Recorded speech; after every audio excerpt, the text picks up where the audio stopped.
अगर सच है। देखिए हमारे आपके जीवन में सत्संग का कितना महत्व है। इसलिए गोस्वामी जी कहते हैं कि बिनु सत्संग विवेक न होई। और एक क्षण भर का सत्संग कहते हैं कितना प्रभाव है कि तात स्वर्ग अपवर्ग सुख हो और धैर्य तुला एक अंग अतुल न ताए सकल मिल जो सुख लव मात्र का जो है सत्संग हो जाए तो सारे संसार के सुख एक तरफ और क्षण भर का सत्य से अटैचमेंट। सत्संग का मतलब क्या होता है? हमारा आपका भी संग है माया का। जो कुछ भी दिख रहा है ये सब क्या है? माया। और जो इस माया को जो देख रहा है वो है सत्य। संसार में दो चीज़ें हैं, दिखने वाला और एक देखने वाला। जो दिख रहा है ये सब क्या है? ये माया। और इस माया का जो अधिष्ठान है जिससे माया बन रही है वो है सत्य। अर्थात जो देखने में आता है ये वो गोचर देखना छोड़ो, मन में जहाँ तक आता है वो गोचर लग जहाँ मन जाई सो सब जानो माया। और इस माया के पीछे जिससे माया का निर्माण हो रहा है वो क्या है? वो है सत्य। क्योंकि माया में परिवर्तन होता रहता है। आज हम आप देख रहे हैं कुछ, ये सब बदल जाएगा। तो जो बदल जाए वो क्या है? माया। और जो न बदले वो है सत्य। अर्थात ये जो हमें आपको दिख रहा है ये क्या है? ये भ्रम है। और इसके अंदर जो इसको देख रहा है वो सत्य है। तो हमें आपको किससे जुड़ना है? जो इसके अंदर देख रहा है। जैसे हमारे स्वामी अखंड जी कहा करते कि देखो देखो देखने वाले को देखो, इसको ना देखो, इसको जो देख रहा है इसको देखो। अर्थात इसको ना देखो, इसके अंदर जो इसको देख रहा है उसको देखो। जो इसके अंदर इसको देख रहा है, जो इसके अंदर स्वप्न को देख रहा है, जो इसके अंदर सुषुप्त को देख रहा है, जो इसके अंदर जागृत को देख रहा है, जो तीनों कालों में देखता ही रहता है, एक जैसा रहता है हमेशा। लड़कपन चला गया आपकी लेकिन आप नहीं गए, जवानी चली गई आप नहीं गए। इसी तरह से हमारा आपका रोज़ाना खेल होता है। ये जो हम अभी देख रहे हैं जब हम सोएंगे सब चला जाएगा। स्वप्न देखेंगे तो स्वप्न चला जाएगा। लेकिन जिसने जागृत को देखा, जो देख रहा है वो अभी है, जो स्वप्न को देखा वो अभी है, जो गहन नींद को देखा वो अभी है।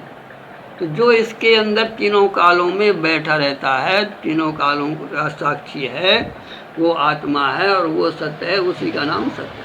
तो उसका संग हमें करना है जो इसके अंदर बैठा हुआ है। ध्यान देना, ये है सत्संग। और इसका संग है ये माया का संग। और इसके अंदर जो इसको जान रहा है वो है सत्य। तो हम आप क्या करें कि इसको हटा करके जो इसके अंदर बैठा है उससे जुड़ जाए। उसका सत्संग का मतलब ये है, संग मतलब साथ, संग का मतलब है उससे अटैचमेंट। हमारी चेतना इस शरीर में लगी हुई है, हमारी चेतना इस संसार में लगी हुई है। अब इस चेतना को चैतन्य में ले जाना है। कैसे ले जाएं? तो देखो एक बार क्या हुआ कि जिस समय भगवान श्री राम बाली को मारा तो तारा के पास पहुँचे। तारा विकल देख रघुराया। अब क्या किया उन्होंने? दीन ज्ञान हर लीनी। क्यों? वो माया को देख करके, शरीर को देख करके विकल हो रहे थे। तो भगवान ने उसकी माया को हटा दिया। एक क्षण का सत्संग है। हम ये कहने जा रहे थे कि यदि कोई सद्गुरु मिल जाए राम जैसा, और तारा जैसे कोई पात्र मिल जाए तो फिर देर नहीं लगती काट करने।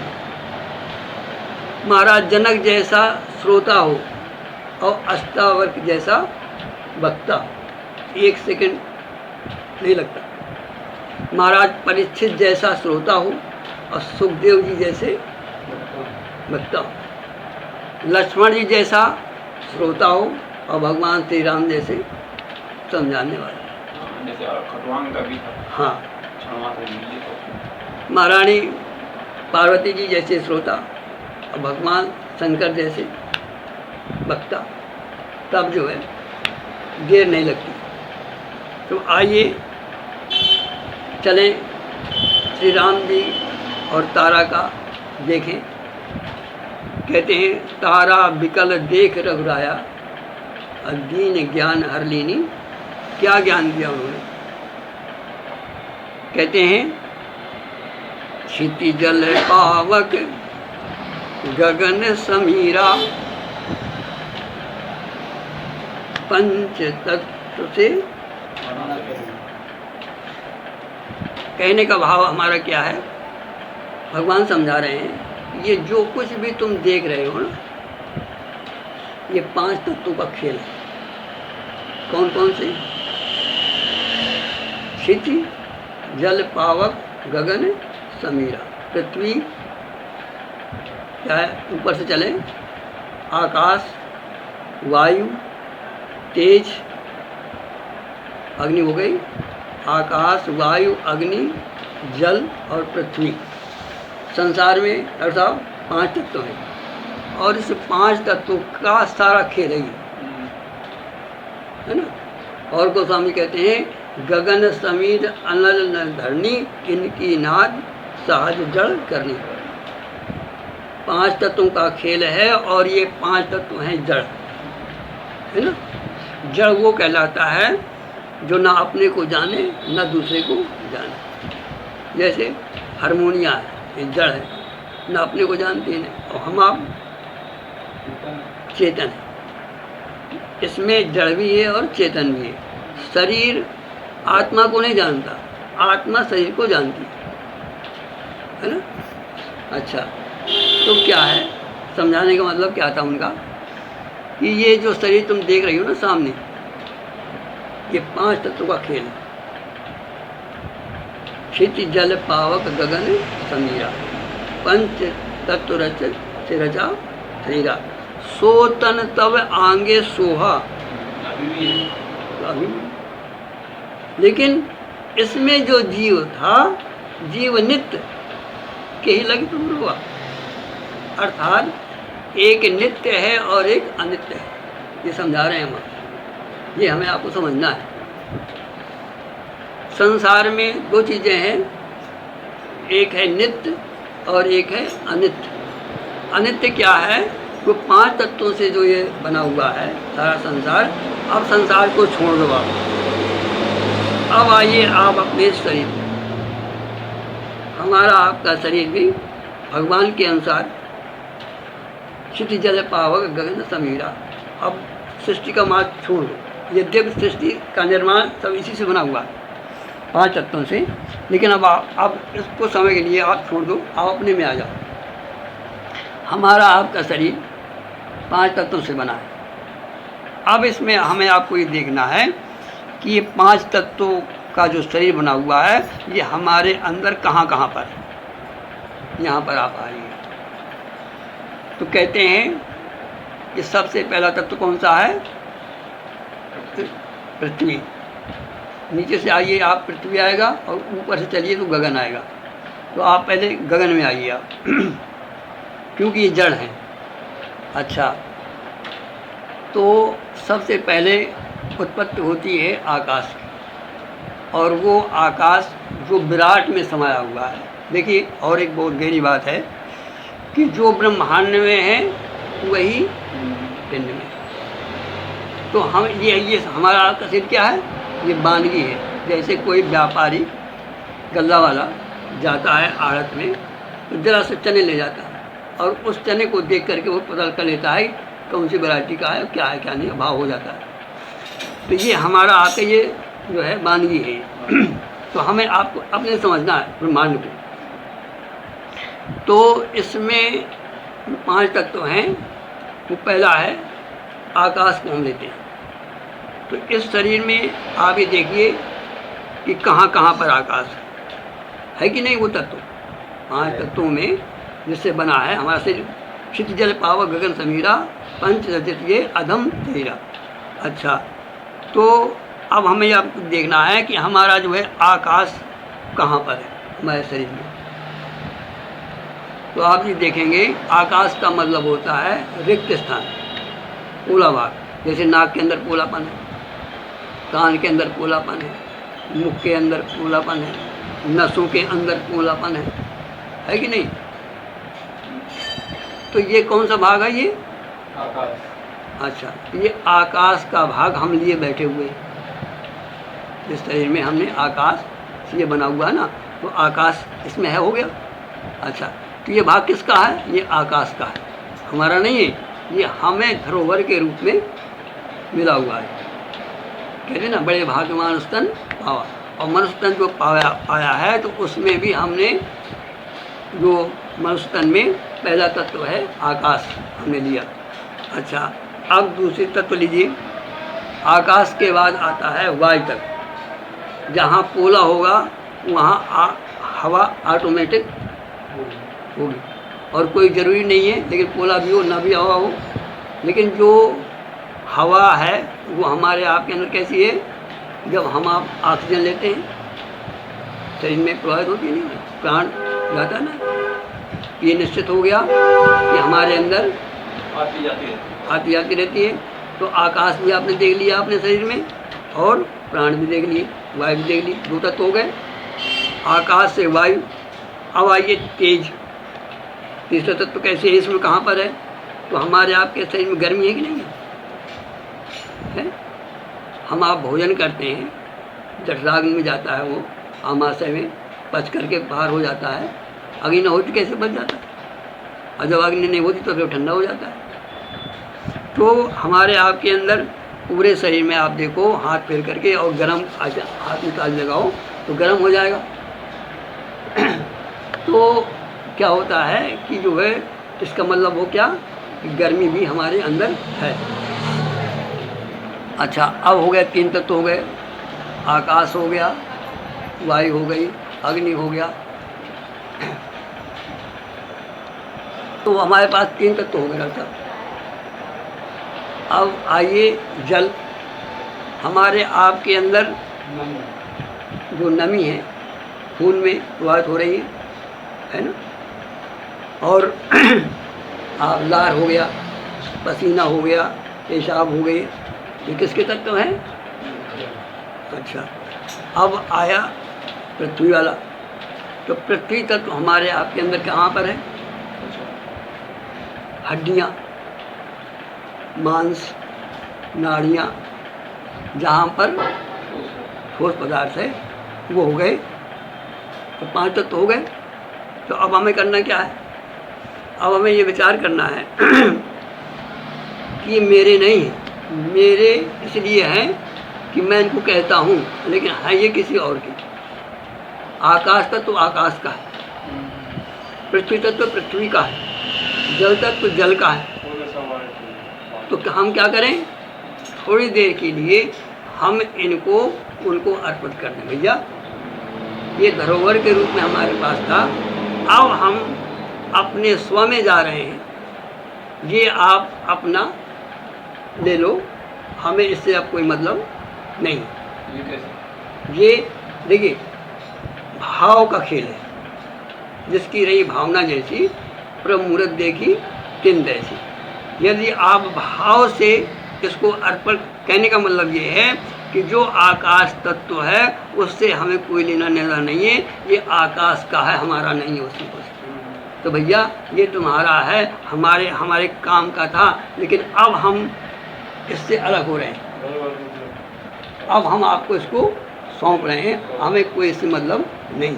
ये हमें आपको भाव भरना होगा। इसी प्रकार से इसमें जो वायु तत्व है वो वायु को दे दो, जल तत्व है जल को दे दो, पृथ्वी तत्व है, पृथ्वी भी तो। अब इसमें बचा क्या? जब हमने सबको दे दिया तो अब इसमें बचे कौन? जो इसको दे रहा है। आपके पास चश्मा है, चश्मा आपने हमको दे दिया तो आप बचेंगे ना बचेंगे? आपके पास रुपया है, रुपया हमें दे दिया, आपके पास, आप बचोगे ना बचोगे? तो कहने का भाव हमारा ये है कि जब हम ध्यान मुद्रा में आए, हम अपनी चेतना में आए, तो जो इसको दे रहा है उस पर ध्यान देना है। जो हमने दे रहे हैं वो तो दूसरे का है, और जो देने के बाद जो बचेगा वो कौन बचेगा? वो हम बचेंगे ना बचेंगे। और हमें अपने का ही बोध करना है।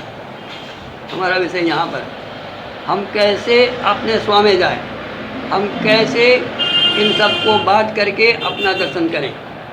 तो जो कुछ हमारे पास है हम लुटा दें, इसके बाद आप बचोगे ना बचोगे? तो हमें ध्यान में करना क्या है? हमें ध्यान में बैठ करके जो कुछ भी मुझे मिला है भगवान सब तेरा है, तेरा तुझको अर्पण, मेरा क्या। और खाली हो जाओ, बैठ जाओ, बस उस चेतना को लिए बैठो। बस मैं चेतना हूँ और जो मेरे पास था मैंने सब आपको दे दिया।